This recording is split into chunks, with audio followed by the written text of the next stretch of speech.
Hey, architecture firm owners and emerging leaders. Get ready for unparalleled insight into the development of a world-class architecture firm and a worldwide organization driving the digital transformation of the design and construction industry. With Build Smart, the podcast that's changing how our profession operates. We share the incredible stories behind innovation in the building industry with my friend and co-host, Patrick McLeamy, FAIA, former CEO of the international architecture firm, HOK. You know, Yamasaki's office or firm lasted during his lifetime. And when he passed away, I think that was the end of the Yamasaki office. Helmut did not want that. He wanted a firm that would live out and grow beyond the founders. In Season 1, discover the untold stories behind HOK's meteoric rise, from 150 employees in St. Louis to a powerhouse with over 1,900 staff members and 27 offices worldwide. You know, they weren't as polite as the Kojima people. That was just boom. And anytime you have a creditor, whether it's Kojima or the bank, that wants their money, unless you can raise money someplace else, you are out of business. Bankrupt. And hold on tight for Season 2, where Patrick takes us on a new adventure as chairman of Building Smart International, shaping the future of digital transformation in the design, construction, and operation of built assets. Ian Howell, Ken Harold, and I, Ken was my technical representative from HOK. The three of us took a tour of Europe of 5 cities in 5 days. Very busy time. Simply follow the link in the show notes to subscribe to Build Smart now and uncover lessons that will transform you and your architecture firm.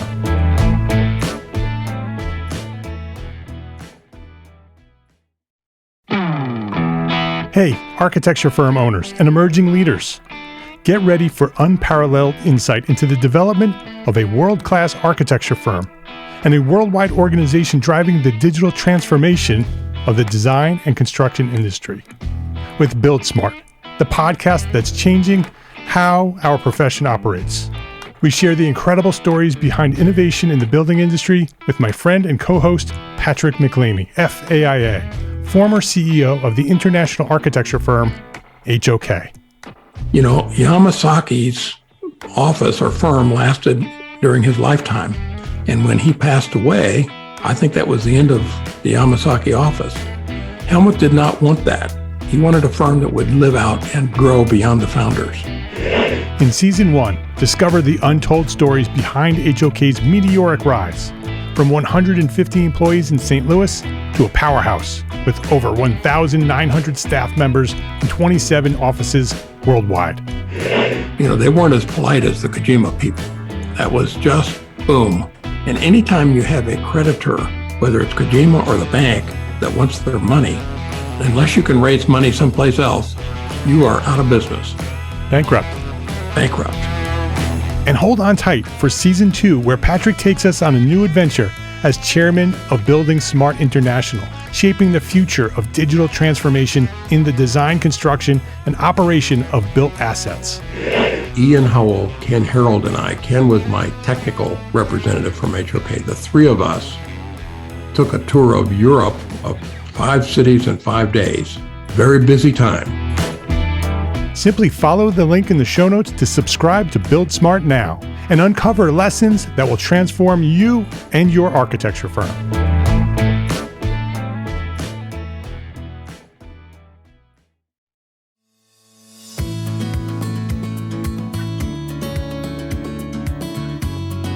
My name is Mark R. LePage, and you are listening to Entre Architect Podcast, where each week I speak with inspiring, passionate people who share their knowledge and expertise, all to help you build a better business as a small firm entrepreneur architect. Today's guest is Andy McIntyre, Vice President of Marketing and Communication at NCARB. Since joining the organization in 2014, Andy has been the driving force behind NCARB's mission to share key insights and engage with the profession in meaningful ways. Originally from the UK, Andy brings over a decade of experience in branding, digital strategy, and communications to this role. Today, on this special episode of Entre Architect Podcast, we're diving into NCARB by the Numbers, the organization's annual data report, and their exciting new podcast series, Inside NCARB by the Numbers, produced by our friends at Gable Media. Andy McIntyre, welcome to Entre Architect Podcast. Well, thank you, Mark, and thank you for the invitation to join you today. Appreciate it. I'm looking forward to this. I'm excited about the report. I'm excited about the podcast because everybody knows here that Gable Media is a friend of Entre Architects. I'm a partner at Gable Media as well as Entre Architect. And so I'm excited about this podcast. But I want to dive deeper into the report. I want to dive into the podcast. Throughout this episode, we're going to learn all about the report. But before we do that, I want to know more about you. I want to have a little bit of context around you, your role as VP of Marketing and Communication. What's your job there? What do you do, and when did you start doing it? Well, I joined NCARB in 2014, as you mentioned. I've had my current role since 2016, so I was quite lucky. I sort of joined, and then the opportunity to put my name in the hat for the Vice President of the Marketing Communications team happened, and I was lucky enough to be selected for that role. Just context for anyone who probably knows of NCARB, but we have 100 staff and we have a marketing communications team of 10, including myself. And one of the things I really appreciate about our role at NCARB is we're a pretty full service team, and the organization is invested in having full range of sort of marketing communication function internally. And that means sort of graphic design, videography. And the reason that I think that's the case is because what we do is quite unique. We're a specific organization with a very specific remit. And we know that what we talk about is sort of sometimes inside baseball. It's very specific to us, but it helps us to have that function internally so that we can talk knowledgeably about our programs. There's often a lot of nuance with the licensure path, and we want to be able to communicate it clearly and effectively to a range of different sort of audiences that are connecting with us. I've been in the profession for a long time, too many years to remember how many. I'm a licensed architect, a member of NCARB, registered NCARB member. I've seen in the last few years, and I've only met you a year or so ago, I've seen a change at NCARB, and the work that you and your team are doing now that I have met you all, I've seen a change in that communication effort from NCARB. And so thank you for that. First of all, I appreciate the extra effort in communicating what NCARB is and what NCARB does, especially with the report NCARB by the Numbers. It's an excellent report. Can you talk a little bit for anyone who doesn't know NCARB? What is NCARB? And sort of let's drive out a little bit wider. What's the role of NCARB in the profession? So it's a great question because in life, I get asked this a lot. What do you do? Who do you work for? Because I am not an architect, just for the record. Right. I used to work in tourism and then moved to DC from the UK in 2014. And soon after that, joined NCARB in the marketing communications space. So I find myself answering that question fairly regularly. My very layman's answer is we're kind of like the bar for architects because people are more familiar with the lawyer professional exam. Right. But for everyone's knowledge, NCARB, and I have to explain the acronym. Let's get that out of the way, Mark. So we are the National Council of Architectural Registration Boards. Our members are the 55 regulatory licensing boards across the 50 US states, and there's 5 additional jurisdictions that are part of our membership: DC, Guam, Puerto Rico, US Virgin Islands, Northern Marianas Islands. I think that's it. And we were founded in 1919, mainly to help create efficiency in the licensure space. So basically, all those states said, hey, it doesn't make any sense for us all each to do our own licensure process. Let's create an organization that can do this collectively on our behalf. NCARB was founded in 1919 to start supporting that and also to help reciprocity between states. Because I think architects specifically, reciprocity is really important. Often an architect will follow a client. So you might have let's say you're working for a high street chain and they say, hey, we're opening 3 new stores in Tennessee next year. Can you help us? Well, an architect doesn't want to be limited to say, no, I can't. I'm not licensed in that state. So I think reciprocity generally for architects is pretty common and something that's valuable. So that's the 2 things we do. We manage the licensure process and we also support reciprocity through our certification program. But we are affectionately known as NCARB because the acronym is a bit of a tongue twister. Yes. So how we refer to ourselves too. Yeah. And that's another piece that I've experienced. I've experienced reciprocity from New York to North Carolina when I moved in 2019. It was a very easy process. Actually, it was much easier than getting my license in the first place.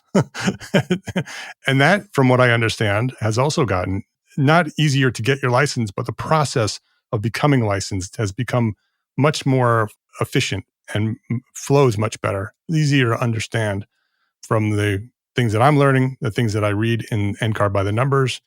You guys have been working hard at making licensure easier to, again, not easier to become an architect, but the process of becoming an architect is a much more efficient, much more understandable process now. Just to sort of, I guess, elaborate on that a little bit. I think when you're in the business of being sort of in a regulatory organization, people's expectations is that you're kind of a gatekeeper and that you're there to stop or make it difficult, right? And right. There's an element of like, you need to make sure people are qualified, but the way we do it and the sort of tone we do it in, we're very conscious of trying to be sort of a friendly support. We want people to be successful in their licensure journey, right? We genuinely mean that. So I think from a communications perspective, our tone, our approach to sharing information really tries to be helpful and be supportive and be friendly. I think that's sort of a mantra that we have. Whether we always get it done like that, who knows? But it's certainly the intent that we have in the team. So I'll say on behalf of the team, and I have some great colleagues at NCARB, and a huge part of why I've stayed there, why I've been there for 10 years. They do some great work, and I really appreciate and certainly make my life easy. So I really appreciate them. So on their behalf, I'll say thank you for your earlier comment about noticing that our comms have been on a positive trajectory in recent times. Yeah, I could tell you guys are working hard over there. Let's dive into the report. The report is called NCARB by the numbers. I know that you've published this publication several times before. The most recent one is the 2024 report. Can you just give us a little bit of history on the report, why it's created, what's the intent? Yeah. So we have a unique position in terms of having sort of eyes on the path to licensure and the community of people who are working to become licensed. And that gives us an authoritative sort of position in terms of be able to report data and share information and share insights. And NCARB by the numbers has actually been going for about 10 years now. I think 2012, 2013 was the first edition. So we're probably coming up to edition 11 or 12. When we think about sort of the licensure path, we often hear stories, and you can hear a story about someone who did it really fast, or you can hear a story about someone who had a real problem or had a real impasse. And we hear those stories too.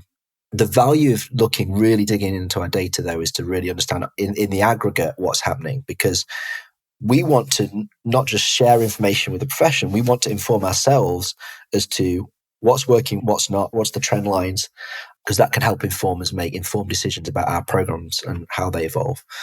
So we started publishing, it started in 2012, I think was the first. And it's been every year we've done this. We do a calendar year sort of data set and provide insight into a number of areas on certainly focusing on the path to licensure, how many candidates are in the pool, how they're progressing, what the exam sort of pass rates have been in the last 12 months.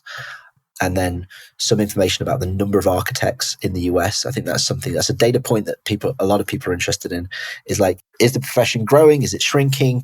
What's the trajectory for the profession as a whole? It's a bit of a health check there on that.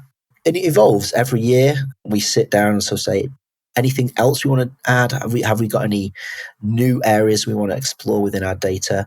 I think a big one for us was what we call our sort of attrition data set, which is where we really started looking back in, I think 2017 or 2018, started looking at how different demographic groups were progressing to licensure and what impediments they were facing, and if there were certain bottlenecks where they fell off the path or we lost certain people as they headed towards licensure.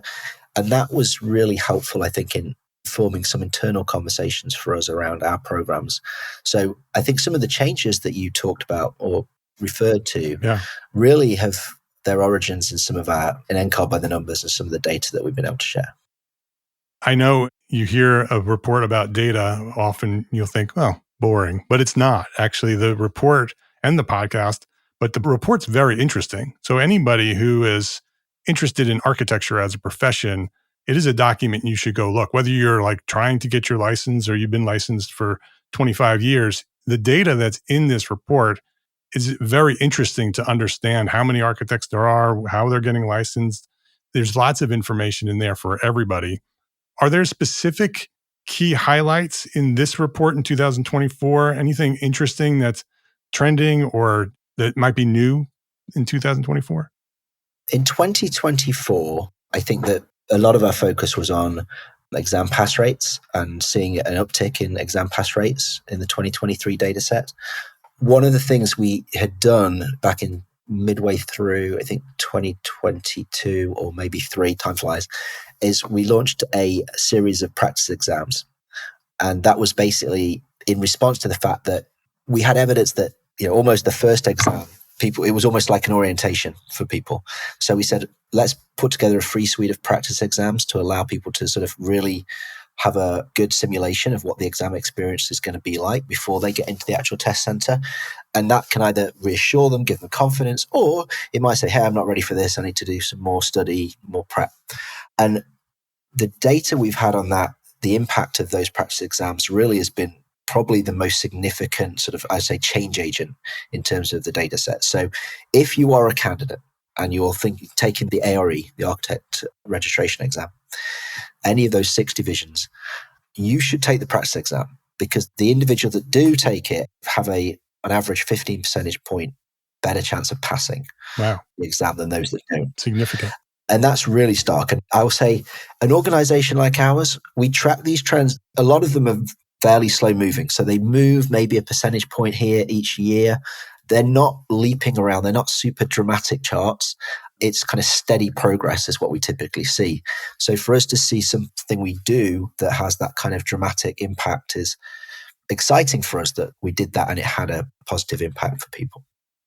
The report is interesting. The podcast is very entertaining as well as interesting. It's not just Andy sitting there reading the data. It is an entertaining, story-filled podcast. And you talked earlier about the report, and some of the work that you do in marketing and communication is you're telling stories, right? You're not just get out there publishing the numbers and talking about the numbers. You're sharing stories, and that's what we're doing at the podcast as well. Can you talk a little bit about the podcast? It's out now, and there's several episodes been published, and it's very entertaining. So can you talk about the podcast and what the intent is behind the podcast?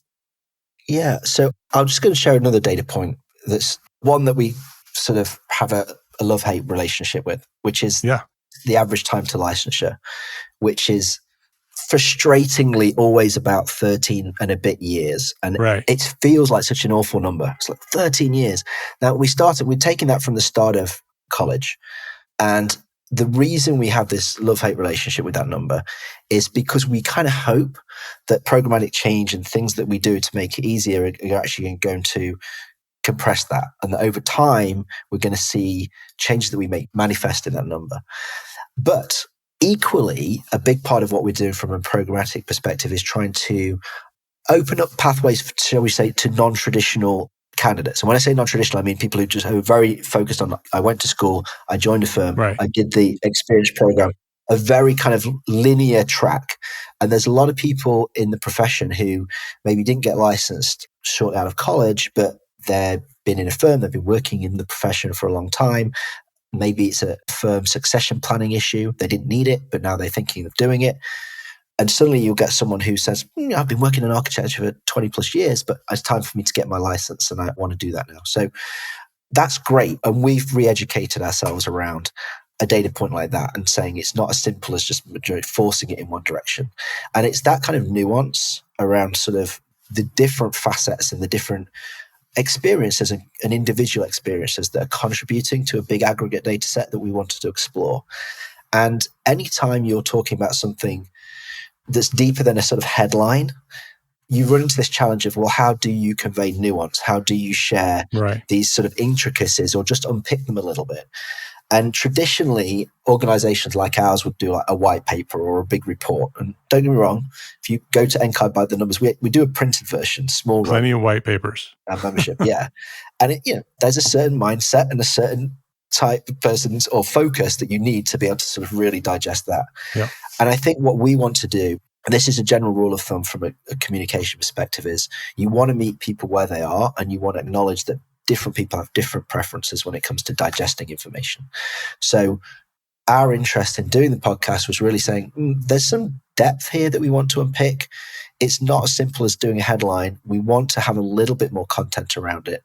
So maybe a podcast is a good experiment for us to try to see if it's a good vehicle for that kind of content. And I personally like listening to podcasts myself. So there's a little bit of personal biases there. Me saying, I quite like that way of digesting information. Let's try it. Maybe there's people out there who would appreciate it too. So yeah, that was the sort of origins, but it was a fun project to do. And I think that we hope people listen to it and give us feedback. And I mean that, like, let us know. What did you like? What did you not? What questions would you have? Because we started with NCARB by the numbers, but maybe we'll evolve that into some other content areas or other topics down the road if there's an audience for it. So with NCARB by the numbers, the podcast is called Inside NCARB by the Numbers. If you're looking for it, you can just search your podcast player for Inside NCARB by the Numbers and you'll find it. You can also find it at gablemedia.com/podcasts. It's there as well. But the podcast, episode 1, talks about exactly what you're talking about, the path to licensure in the 13 years.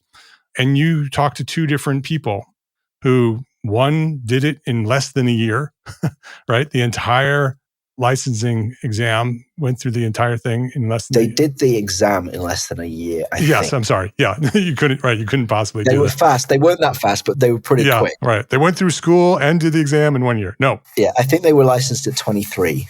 Yeah, very quick. So come out of school, took the exam, licensed architect. So in the moment, there was no life. I was studying for like at least 3 to 4 hours a day on the weekdays. And on the weekends, I'd study for like 6 to 8 hours minimum. I'm not a really good test taker. And so I just knew for me, that's what it required. But as far as my work environment goes, I don't have enough wonderful things to say about my boss. He's so supportive. I had some problems with like the NCARB test, and he like called up to NCARB on my behalf and was like helping me. The firm that I work for, SSNL Architects, they'll pay for the test, whether you pass or fail. So it doesn't discourage you from taking it for fear of failing. He's constantly on me to like submit your experience hours. Oh, do you have experience in this category? Oh, let's get you some experience in that. And he taught me to be proactive and like come to him and say, hey, Mr. Jimmy, I need some more hours in construction evaluation. Can you help me with that? And he would like bend over backwards to help me do that. So I'm very, very thankful for him. And then you spoke to another person who came out of school, ended up, I think she became a stay-at-home mom.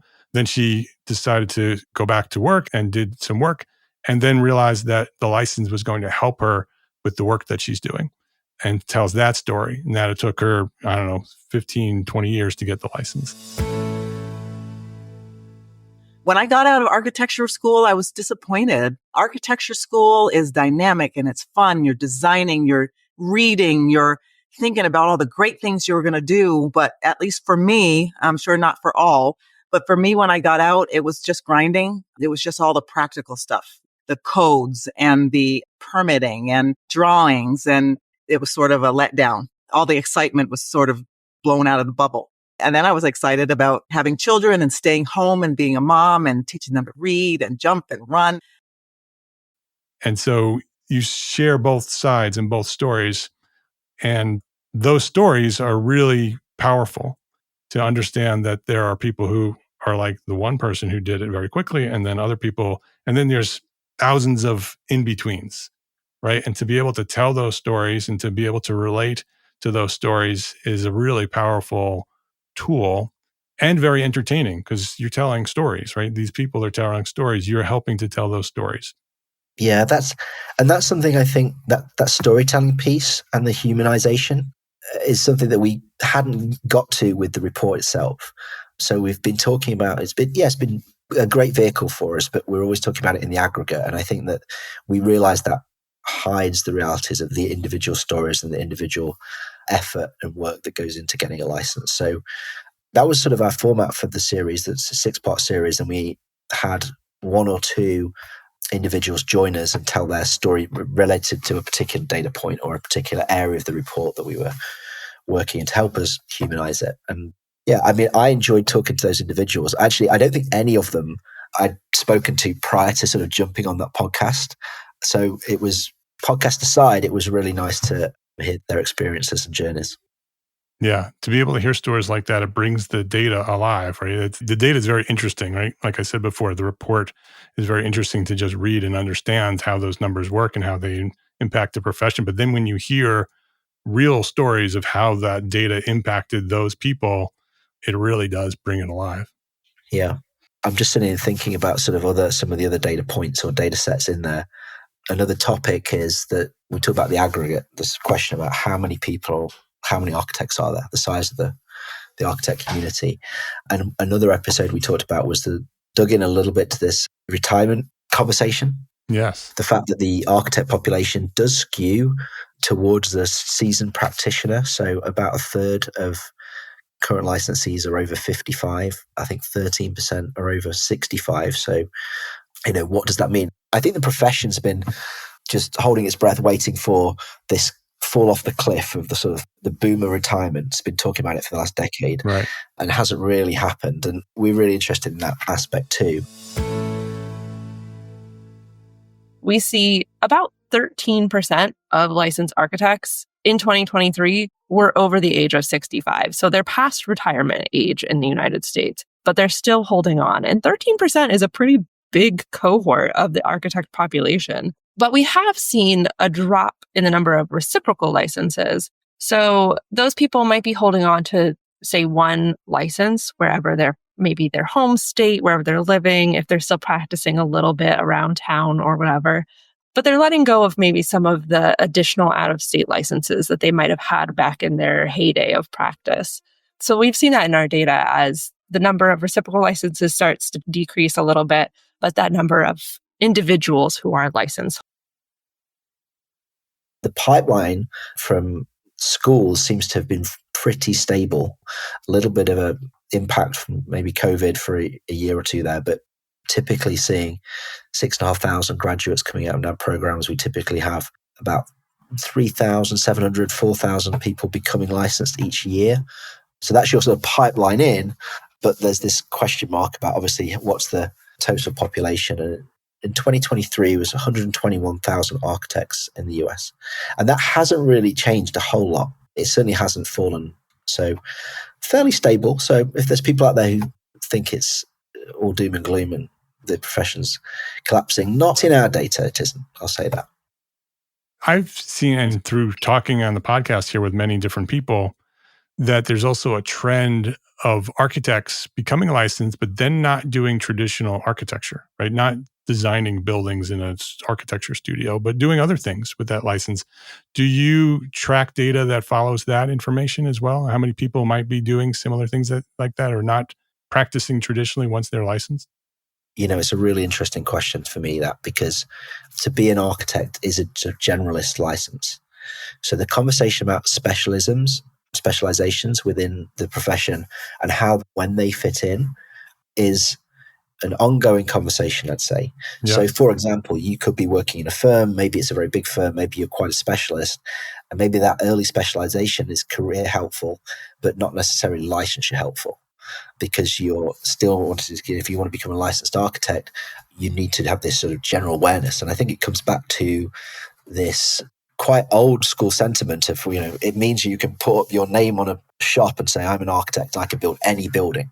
It's fundamentally the legal premise that you're entering into. And anyone in reality would say, well, that's not really how it works. I'll say one of the big things for us, this isn't specific to NCARB by the numbers, but in October of last year, NCARB released a competency standard, published a new competency standard, which is the outcome of several years of work and research around what you need to know to be a licensed architect, and maybe some of the highfalutin stuff that we were asking people to assess on that they never would ever use doesn't need to be there, but we need to be what are really the core competences for the profession. So that was a big publication. We'll be trying to weave into that, how we plug that into NCARB by the numbers as we move forward, I'm sure.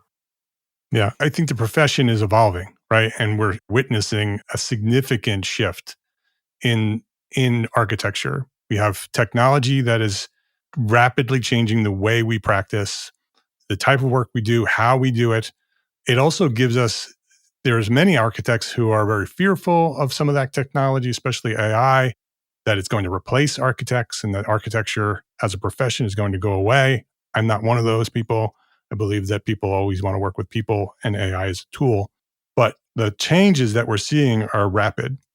And I believe as an architect, as a licensed architect, and as a community leader in the profession, I believe that there's an opportunity for architects to branch beyond traditional design, beyond traditional architecture as a building designer, and use the tools that were taught in architecture school, including the license, to give us the credibility and the knowledge that we get with licensure to impact the rest of the world in many different ways other than the built environment. And I would love to see some of that information find its way into future reports. It's a good point, and I think I might paraphrase you, but in our modern system, that design think mentality and the sort of core sort of skill set that an architect has, whether it be critique or the iterations or collaborations with others, that has, I think, application in many different fields. So yes, I think that's, if you think about architecture in its very core sense of I'm a licensed practitioner and I design buildings and oversee their construction, then there's a train of thought that says, oh, we're going to lose people to other professions, other career paths. It's an interesting conversation. Like, did we lose them, or did architects plug in and how contribute to a bigger, more sort of complex ecosystem? Right. I mean, if the goal of the profession is to impact the world in a very positive way, yes, we do that through designing buildings, but it also can be extended beyond just buildings to use the knowledge that we have through our education and our licensing to impact the world in a bigger way. And from my point of view, it's necessary, right? Because if we don't, other industries and other professionals will gladly step into those voids and do those things instead of architects. So it'll be interesting to see the future of architecture in a profession and to see where NCARB evolves, to track that information and to how the organization evolves with it. And I think there's a intention within our organization to evolve. I'll absolutely say that. We've been talking about an initiative called Pathways to Practice, which is basically us re-envisioning, re-engineering the actual path to licensure. And that's almost not even generational conversation. It's like, it's been 100 years and it's been like this. And now we're saying, is that fit for purpose going forward? That's a perfect example, Andy. Yeah. Yeah. So that's a big focus for us. And you're right. I think that the driver for that is, are we future-proofing ourselves? And are we equipping the profession to be ready for the future as well? Right.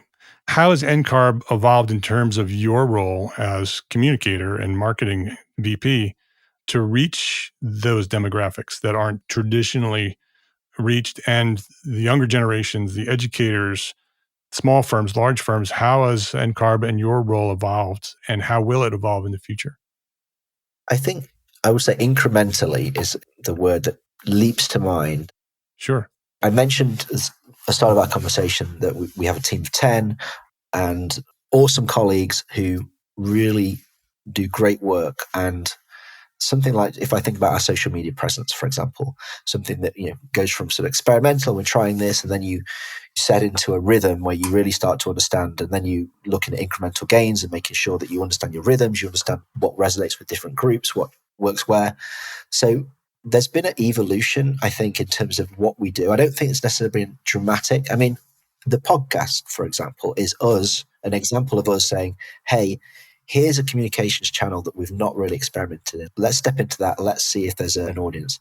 On principle, we want to meet people where they are, right? And if you like your information in this format, we would like to provide it in that format. And I think the other sort of bigger change is really actually around data and research. So I really appreciate the fact that we are very connected and plugged into our data and research function. So, for example, on a personal level, I oversaw our practice analysis of practice study. One of my colleagues has recently been working with the National Organization of Minority Architects on a project called Baseline on Belonging, evolved to Building on Belonging, which is a collaboration and partnership with NOMA that really looks at the experiences on the path to licensure for underrepresented demographic groups. And that kind of thing is really helpful for us in terms of informing the narrative, so that we're not necessarily just a communication vehicle on the back end of a decision, but we're plugged in and contributing to the big picture conversation and like, where are we trying to go? What data do we want to inform our strategy? And that's something I don't think every marketing individual has out there, but something I certainly appreciate, that we plug in well and early in the conversations within our organization. The profession is changing rapidly. NCARB's changing rapidly with it. We see the changes in technology. We see the changes in demographics. The profession is changing every day. It's fascinating to be an architect for the last several decades and see many of those changes happening. When I started practicing, it was the last generation of drafting boards. I was the first generation of computers. And so I've seen lots of changes over the years in the profession, both in the way we practice and how practice is communicated out to the world. And it's a fascinating time to be alive, I can tell you that. Yeah. So as we wrap up, Andy, I'd love to get your take on my final question that I ask all my guests. You are speaking to thousands of architects. Most are small firm architects. EntreArchitect talks primarily to small firms. Most of them are business owners. What would you say is one thing that a small firm architect can do today to build a better business for tomorrow? Well, I will caveat my answer in the fact that NCARB, we acknowledge that it's not our function necessarily to advance the profession from a business perspective. Our mandate is really about public health, safety, and welfare protection. But that said, one of the parts of my role is supporting our Futures Collaborative, which is a volunteer group that it's hugely interesting. One of the favorite parts of my role, and actually where I'm down in the southern states at the moment for a meeting with that group the next couple of days, is looking at the future, looking at trends, and we ask ourselves the question, how might that impact licensure? What might the regulator, what might have the impact on the regulatory system? But I think, like everybody, the conversation around AI has been something that we've been exploring and have been exploring for a number of years. So I think that one thing would be, if you're a small business owner, I think it's easy to be intimidated by AI and think it's a big firm thing, and it's not something that's going to be tangible to me or something that I'm going to have anytime soon in terms of practical application. And I think there's going to be a number of, shall we say, off-the-shelf accessible products that people should be willing to explore and go out there and say, hey, let's just explore it. Like, terrible analogy, but like, we're doing a podcast series because it's like no harm, no foul. Try it. Right. Go and play with it. See what it can do for you. See if you have reticence, go and try and test that reticence and see if it stands up when you find something, and see if it actually could be hugely helpful. And then from a more of an NCARB perspective, we are about helping the next generation. One of the things small firms have is an ability to give the next generation of candidates a holistic view on practice. Yes. If you're in a big firm, sometimes certain aspects of that experience can be elusive. You can get pigeonholed. But small firms tend to be full spectrum from concept through to delivery and site inspection, everything. So value that, lean in, support the next generation. Make sure you've got a good succession plan if you're in that sort of I'm 55 and over third of the practice. Because I do think that that's something that people are going to have a challenge with is, are we making sure the next generation are ready to take the reins and line your successors up early? His name is Andy McIntyre. NCARB by the Numbers is the name of the report. You can learn more at ncarb.org/NBTN. So NCARB by the Numbers, NBTN. The podcast is called Inside NCARB by the Numbers, and you can search your podcast player, whatever podcast player you're using, go to the search function, type in Inside NCARB, and it will probably pop up. If not, you could just go to gablemedia.com/podcast. That's GABL gablemedia.com/podcasts, and NCARB by the numbers is right there. You just click it and listen to all the episodes that are coming out as we are recording. Andy, thank you for your work at NCARB. Like I mentioned earlier, I've seen the change in communications and marketing at NCARB. And so you and your team are doing a fantastic job. And I appreciate you from a professional who is being served by NCARB. I'm glad you're there. And thanks for coming by here and sharing your knowledge at Entre Architect Podcast. Thank you for the invitation and thanks for the conversation. I enjoyed it. Thanks, Mark.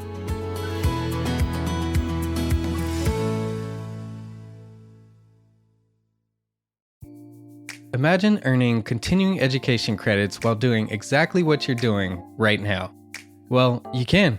Gable Media has revolutionized the way you earn your continuing education credits with a groundbreaking approach. Forget running around town and scouring the internet for credit-worthy courses. Fulfill your CE requirements effortlessly by listening to engaging podcasts just like the one you're listening to now. Our podcasts are designed to educate, entertain, and inspire, all in a user-friendly environment. But wait, there's more. Architects, Gable Media is also approved as an AIA continuing education services provider. Upon completion, we handle everything, from reporting your hours directly to the AIA to storing your certificates in your personal Gable Media profile for your self-reporting needs. So follow the link in the show notes and start earning your credits in the most innovative and entertaining way possible with Gable Media. Attention architects and creative minds, get ready to supercharge your brand with Build Your Brand, the podcast that's unlocking the secrets of branding success for creatives. Hey there, it's Mark Arlepage, founder of Entre Architect, and I'm inviting you to join my friend, architect marketing expert Jeff Eccles at Build Your Brand podcast, where he explores the captivating stories of the world's top brands and transforms their lessons into powerful moves for small firm architects and creatives like you. In Season 1, Jeff shares the thrilling tale of Southwest Airlines, where he dissects their journey to the summit and distills it into strategies tailor-made for you. It's important to keep in mind that companies like Southwest compete in the real world, just like you, and face real-world challenges, just like you. You might be surprised at how similar those challenges are to the struggles that you grapple with on a day-to-day basis. Don't miss out on your blueprint for success. Subscribe, tune in, and let's build your brand together. You may have noticed that the very best brands in the world are also known for having somewhat unique corporate cultures. That's often the glue that holds everything together when they encounter those rough spots. We don't do it because it inconveniences the passengers to whom we are primarily dedicated, the short haul, frequent flyer. Follow the link in the show notes to subscribe to Build Your Brand today. Remember, no matter the size, the journey's the same. Your brand's journey to the top starts here.